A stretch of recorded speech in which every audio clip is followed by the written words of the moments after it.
get out of this spring? What'd you learn? Yeah, I again, this is a really young football team, and the one thing that I do appreciate about this group is I feel like there was great growth daily with this team, and some guys had really good springs for us. It'll be really fun to watch this video and kind of see, man, who put 15 great days together. But I would say there's a lot of guys that are trending in the right direction and took advantage of their opportunity to really get better. So, I at least as of right now, you feel really positive about where this team is, yet there's still a lot of work to do. I mean, this is going to be a critical summer for us and a really critical fall camp if we have the ability to compete once the season gets ready to start. Who are some of the guys that put 15 good days together?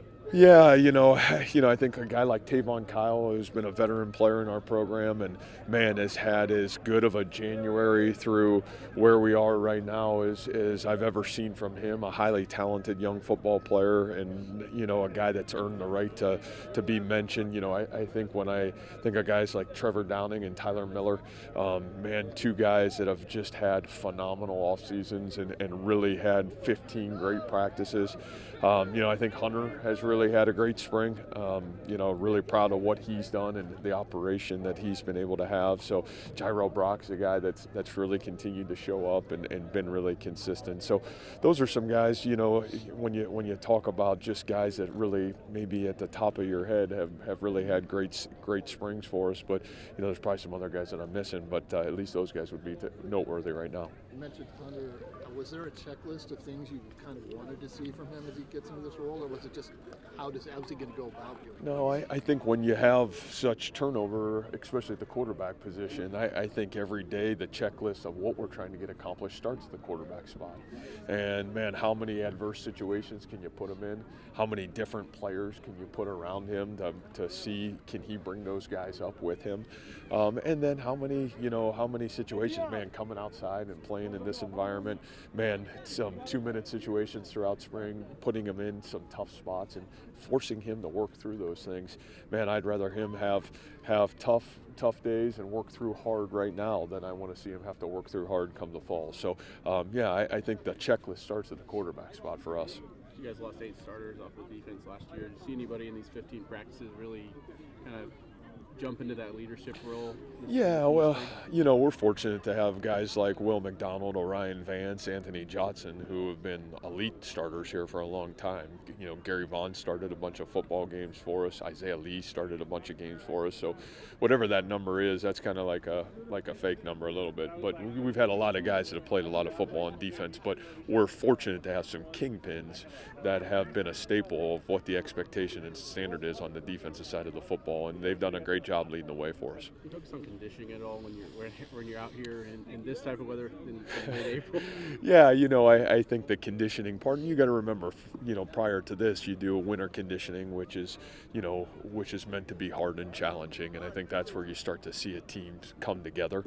That's the true conditioning. I think we'll get into that as we get into June and July. But these guys have worked through some really hard adverse situations already, and with a young team, you want to put them in as many tough and trying times as they have, and you can try to create and replicate because the fall's coming fast. When we talked to Xavier a few weeks ago, he said Hunter's got that superstar quality in him. I know, obviously, like you said, there's a growth process still taking place with him, but so far through the spring, have you noticed anything, similar to that? Yeah, superstar quality is when things get really hard, and man, Randy's writing nice things about you, and then he's not writing nice things about you, and can you handle those things, right? Like that's like true superstar is can you handle what being the starting quarterback in a Power 5 school looks like, and we'll see what that looks like. But I think what Hunter does have is competitive excellence, and that's a great trait to have as a quarterback. You certainly see talent and ability; those are great traits. But man, quarterback's a different animal. It ain't about talent, and it's not about anything. It's about can you handle the grind of playing Power 5 quarterback and handle the success and failures that come with it, and that time will tell. where are you guys at health-wise coming out of this? Well, we got dinged up a little bit. We had a couple guys out, but the great thing is none of those injuries are season-ending. So, I mean, for that to be a huge win, we'll actually come back in May. I think our guys will train the next 2 weeks.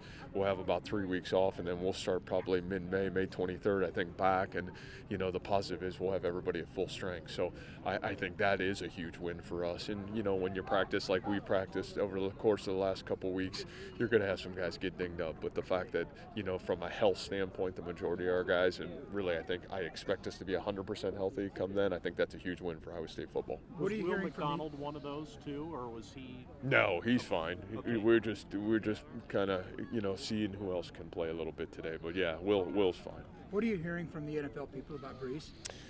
Boy, we've gotten a lot of phone calls over the last 2 weeks. I think it's going to be really interesting to see what that looks like.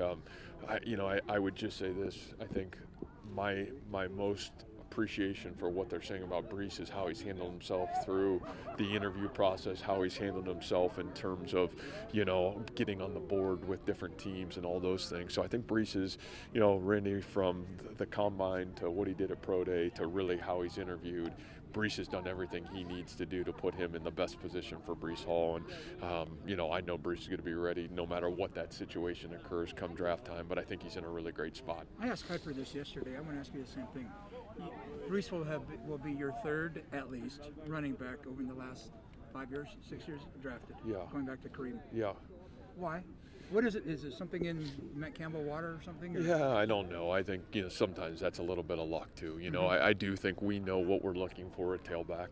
I think that has proven to be the case over the course of, you even look at David Fluellen before Kareem Hunt at Toledo. I mean, we've been really fortunate that, running back still matters. I chuckle and hear people say at the National Football League, what's the value?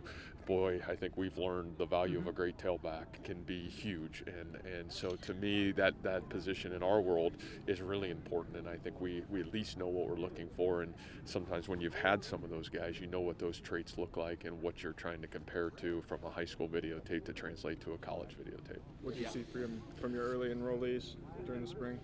Boy, I think we like those guys. We didn't get to see Cartavius. He got a little bit dinged up today, but boy, he's had a great fall camp or spring camp. I think you see, man, some of those guys really showed up today. Rocco had a really good day. Again, he's continued to do that for us. And there's some high-end talent in this group, and we'll be anxious to get the rest of those guys come. Greg Gaines had another really good day, and it'll be fun to get the rest of those guys coming in June. But it's kind of like last year's class. Like, we kind of thought they were going to be really good, and some of those guys really showed up and played really good football for us. And I think this group's got the ability to maybe be a difference maker group for us as well. So we'll see what that looks like. Matt, when you talked about how much fun it's going to be to sit down and evaluate these practices, is it more fun when you have some guys that are as hungry as new guy? You've got a mix of guys who are going to come in, and it seems uncertain on the outside, but you get to sort it out. Yeah, I love it. To me, there's even been, since January we've been back here, there's been just a different energy. And we've always been at our best when we feel like we've got something to prove. And I feel like this group, this locker room, I think everybody here has kind of got a mentality they got something to prove, and we all do. And that's what's great about Iowa State football, because you feel like you always got something to prove. And I think this group's kind of got that edge and kind of got that niche about them. So we'll see, but we're going to have something to prove in the summer. We're going to have something to prove in summer camp, and by the time we get to August, I hope we still got something to prove. Do you think these practices will become a norm? Being outdoor in the public. Man, yeah. Like I said, I think every team needs a little bit of something different, and I've never been shy about that. Like, I'm not trying to hide anything, and we're not really either. But I think the value of coming out, and I know I said this maybe 2 weeks ago, like, it's just great for it's great. First of all, it's great for us to be out in our community, and that's been awesome. But I think it's been even better for our kids to get out, and you still don't know what you have until the lights come on. There's people in the stands, and man, you have a success or failure, and everybody sees it, and man, then you got to respond to it, and that's our sport. It's sometimes you kind of get a false sense sense of security when you're just in, you got the coaches out there. Every coach doesn't want everybody to make a mistake. That's why I told these coaches today, sit your butt on the sideline and let these kids go play a little bit and see what happens. So, but I thought we did that today. So that was beneficial for everybody.